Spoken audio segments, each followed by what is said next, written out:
Pinakawalan ang mahigit 200 olive ridley sea turtle hatchlings sa Ligao City, Albay. Tunghayan sa report ni Jessica Kalinog ng GMA Regional TV Balitang Bicolandia.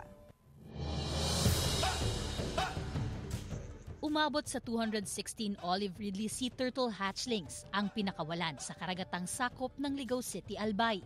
Nasa 127 hatchlings ang mula sa Barangay Kabarian, habang 108 naman ang nakuha sa Barangay Katburawan. Ayon kay Bob Porcalyan ng Coastal Resource Management Ligao City LGU, halos mahigit 2 buwan din nilang binantayan at inalagaan ang mga itlog hanggang sa tuluyan ng mapisa ang mga ito. Patuloy naman ang panawagan ng LGU sa mga residente na protektahan ang wildlife species na nagbabalanse sa ecosystem. Isang pawikan naman ang matagumpay na naibalik sa karagatang sakop ng San Pablo sa Imelda Boulevard sa bayan ng Virac, Catanduanes. Ang naturang pawikan ay aksidenteng nalambat ng mangingisdang si Leonardo Honrade na agad namang itinurn over sa mga otoridad. Ayon sa DENR, isa itong olive ridley sea turtle na nasa 50 cm ang lapad, 54 cm ang haba at nasa 8 kilo ang bigat.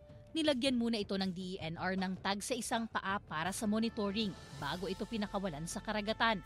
Nagpaalala naman ang DENR sa publiko, lalo na sa mga mangingisda, na agad na i-report sa mga otoridad ang ganitong insidente para sa kaukulang aksyon. Kung malayo man, halimbawa sa part na ng norte, itino-turn over ho ito sa munisipyo po, sa Menro, at ipinapaalam na lang ho ito sa amin. Pwede naman po itong i-release na direkta ng municipal mayor with DNR representative o kaya ng Menro kasi hindi po natin pwedeng patagalin na hindi ito i-release sa dagat. Mula sa GMA Regional TV Balitang Bicolandia, Jessica Kalinog, nagbabalita para sa GMA Integrated News.